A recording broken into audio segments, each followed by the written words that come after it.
Teman-teman, kita akan belajar sama-sama bersama Rizik Sihab bagaimana dia bersuuzon kepada pemerintah terhadap perkembangan organisasi dia. Dari apa yang dia katakan kepada jamaah dia di Madinah waktu dia kabur beberapa tahun lalu, selama 3 tahun dia berada di Madinah, di Mekah, Madinah, dia sempat mendoktrin jamaah-jamaah yang ada di situ, TKW, TKI yang ada di situ, dicuci otaknya, dibohongi tentang berbagai ajaran-ajaran yang menurut dia itu adalah kebenaran, padahal semuanya bohong.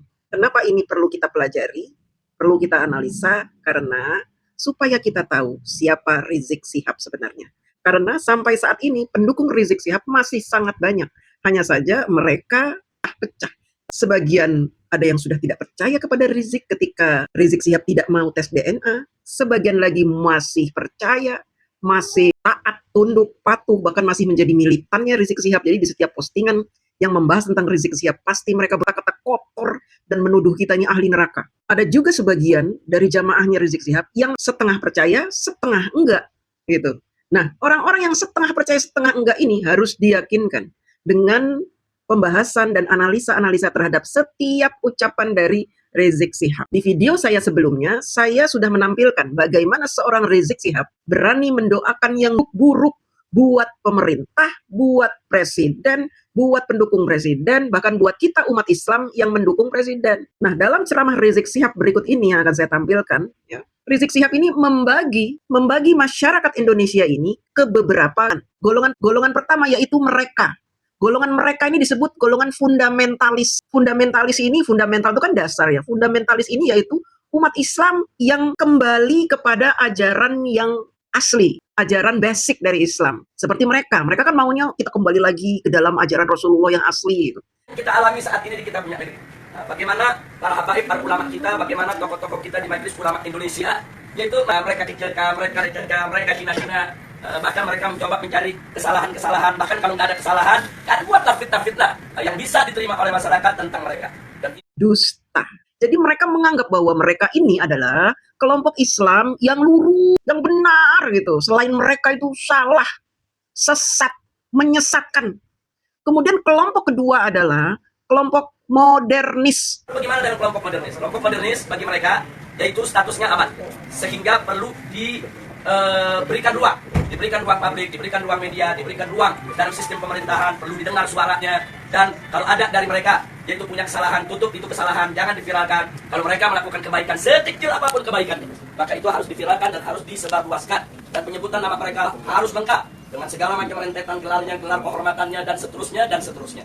Modernis ini ya seperti kita, kelompok Muslim yang mengikuti perkembangan zaman, yang mereka kira kita mau gitu loh, mau ajaran Islam ini diubah-ubah. Padahal kan enggak. Saya yang tidak setuju dengan Rizik Sihab ini, tentu tidak mau Al-Quran diubah-ubah. Tidak boleh, karena apa? Maknanya akan melenceng, begitu. Kemudian yang ketiga, kelompok liberalis. Kelompok ini mereka berikan status sangat aman. Nah, kenapa diberikan status sangat aman? Karena kelompok ini bukan hanya sekedar dianggap kawan, tapi sudah dianggap sebagai antek. Beda kawan dengan antek. Kalau modernis itu masih kawan barat, tapi kalau sudah liberalis itu antek barat.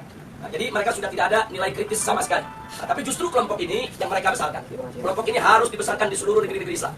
Jadi bagaimana caranya kelompok ini bisa berkembang? Berikan ruang, berikan finansial, berikan tempat, berikan kesempatan di media, di TV, di radio, di surat kabar, dan lain sebagainya. Kemudian pendapat-pendapat mereka viralkan, seolah-olah itu merupakan pendapat daripada masyarakat Islam internasional, dan seterusnya. Dan libatkan mereka, undang mereka, kalau ada konferensi-konferensi internasional di mana saja, untuk lebih memantapkan posisi mereka di tengah masyarakat. Dan kalau mereka punya kejelekan, sejelek apapun, sebesar apapun, yaitu supaya disembunyikan. Jadi jangan kaget kalau tokoh-tokoh liberal di Indonesia ada di antara mereka yang menghamili sekretarisnya, yang memperkosa pegawainya, tidak pernah muncul di media.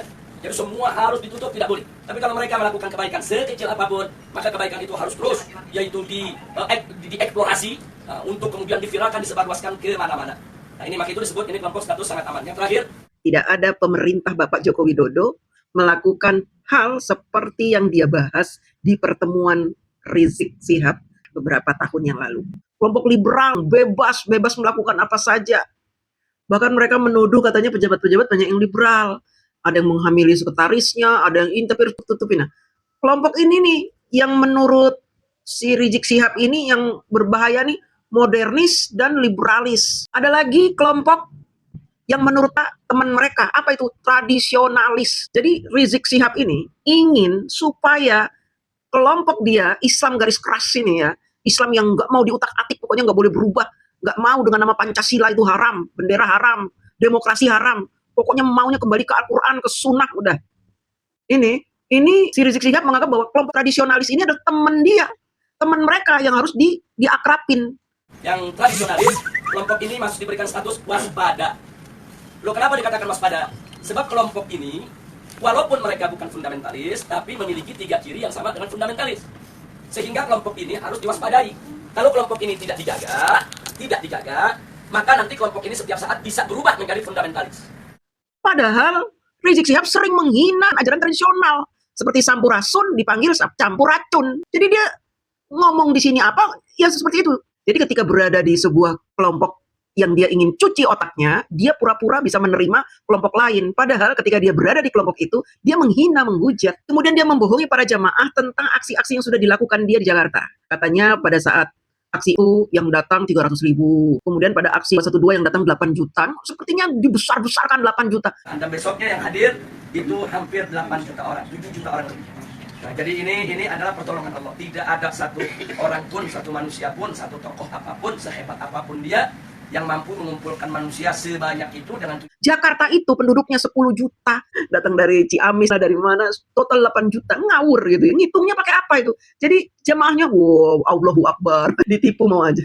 Hitungan katanya secara matematis. Dulu kalau saya ngomong begini soal Rizik Syihab, wah saya udah pasti dicaci maki oleh jutaan netizen. Tapi kalau sekarang saya ngelihat yang caci maki saya kayaknya nggak gitu banyak ya. Karena ternyata mungkin banyak orang yang tersadarkan bahwa selama ini mereka dikibulin oleh si Rizik Syihab. Kenapa Rizik Syihab ini ya mengatakan bahwa di negara kita itu terpecah-pecah supaya jemaahnya merasa bahwa sebenarnya Rizik Syihab ini ingin menyatukan umat Islam gitu. Tapi jemaahnya tidak sadar bahwa Rizik Syihab sedang ingin mempengaruhi mereka agar mereka bersama-sama bersatu melawan pemerintah, mengubah dasar negara Republik Indonesia menjadi berbentuk negara khilafah. Itu padahal sering disebut-sebut oleh Rizik, tapi kita kan terdoktrin. Jadi kita nggak sadar bahwa kita sedang dihipnotis oleh kata-kata dia. Seolah-olah dia ingin menyatukan umat Islam dari seluruh Indonesia bersatu melawan pemerintah. Nah, ini ajaran yang dulu saya terima ketika saya gabung ke FPI HTI. Seperti itu ajarannya, teman-teman.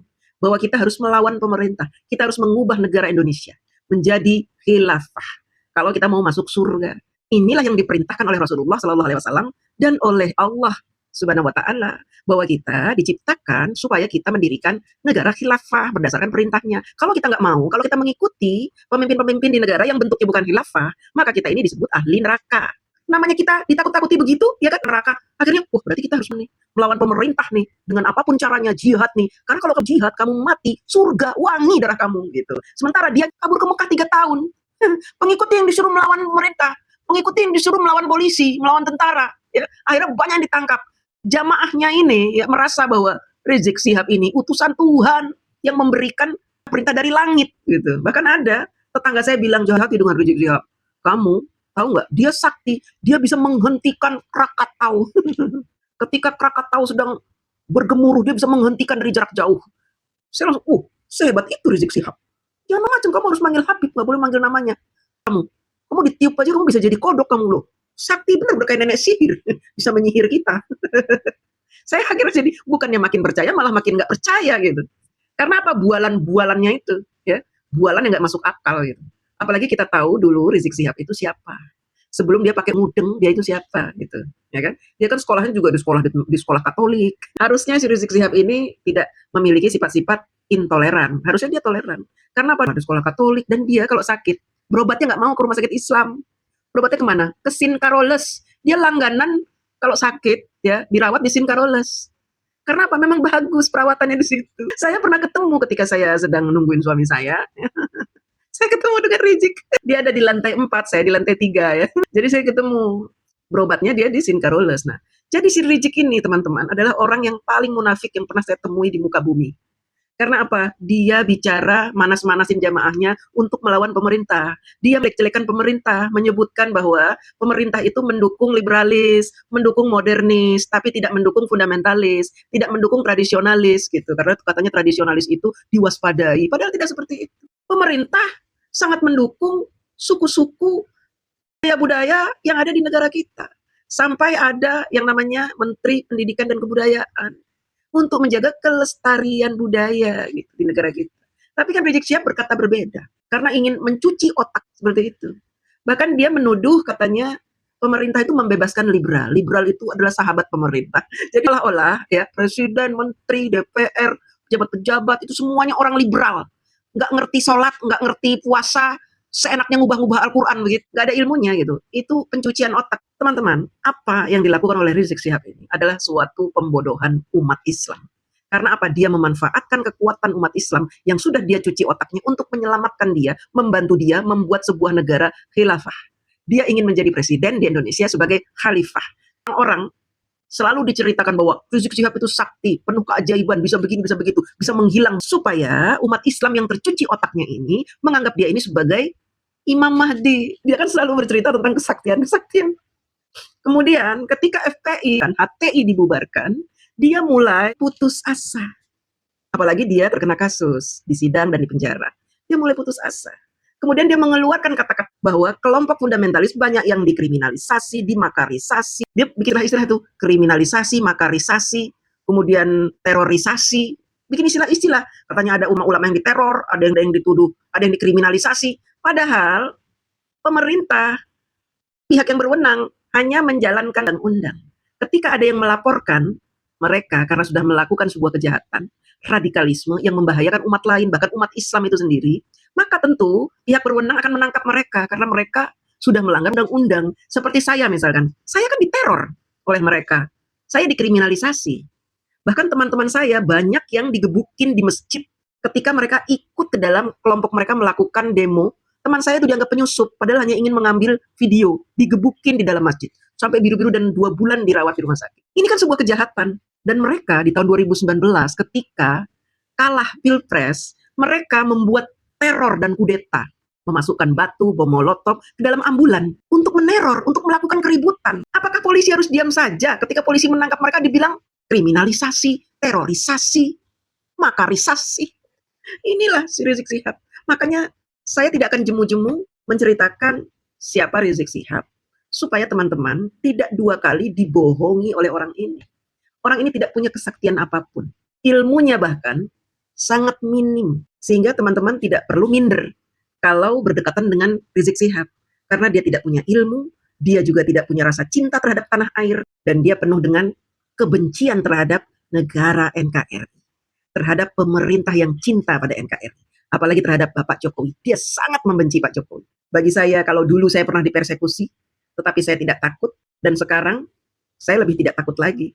Karena saya percaya bahwa pendukung Rizik Syihab tinggal puing-puingnya saja. Terima kasih. Kabur aja dulu itu, ya harus dimaknai orang ingin mencari keadilan susah di dalam negeri. Jangan dijawab dengan mengatakan, kabur ya sudah, kabur aja, sudah itu nggak usah kembali, ngapain lu gitu. Nah itu pernyataan jawaban yang sangat jahat. Pak Prabowo yang terhormat, ini buat Anda. Kami rakyat ketika mengkritik adalah bentuk kecintaan kami terhadap bangsa dan negara ini supaya bangsa dan negara ini menjadi lebih baik. Kami tidak punya darah sebagai seorang pengkhianat. Dan kami tidak melakukan seperti yang dilakukan oleh keluarga kamu. Kami tidak melakukan seperti yang dilakukan oleh ayah kamu yang ketika melakukan pengkhianatan terhadap bangsa dan negara ini setelah gagal dia melarikan diri selama 10 tahun ke luar negeri. Baca ini. Dan kami tidak seperti Anda yang pernah melarikan diri dan kehilangan sebagai warga negara Indonesia. Kami adalah seorang yang mencintai bangsa dan negara ini. Mana ada kepala negara di dunia ini yang minta, yang menyuruh warga negaranya kabur aja kalau mau kabur gitu kan. Dan ini bukan kali pertama ya Presiden meledek sebagian warga negaranya gitu. Sebelumnya kan beliau mengatakan anti asing, ya. Lalu para intelektual yang nggak patriotik, nggak nasionalis.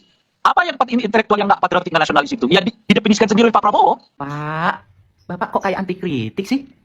Ucapan Bapak itu, pidato Bapak itu, statement Bapak itu tidak pantas, tidak layak disampaikan oleh seorang presiden. Seorang presiden dalam forum terbuka untuk publik bicara seperti ini. Presiden tidak layak bicara seperti ini kepada rakyat. Prabowo tidak layak dalam tanda petik mengusir rakyatnya untuk kabur. Entah Presiden Prabowo yang bilang pengkritiknya kabur saja ke Yaman bukan sekedar bumbu pidato yang pedas. Ini adalah retorika yang berbahaya. Kalimat tersebut Indonesia gelap, matanya buram, Indonesia gelap. Indonesia terang. Ada yang mau kabur, kabur aja. Kok kabur aja ke sana? Mungkin ada yang mau kabur ke Yaman.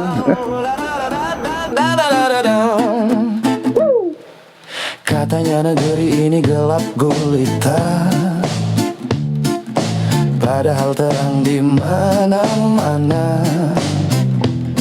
Kau jual panik, menjual kata-kata dari cerita yang kau rekayasa. Mata buramku seolah kiamat sudah dekat. Padahal otaknya sekarang digadai, dikebiri oleh hasrat. Kabur aja ke Yaman, tinggallah di sana. Jangan sebar dusta, kawin sama onta. Kau teriak seolah paling benar, mata buram kuping congek. Cerita bohong kau sebar dari pikiran yang sengklek. Kabur aja ke Yaman, tinggallah di sana. Jangan sebar dusta, kawin sama onta.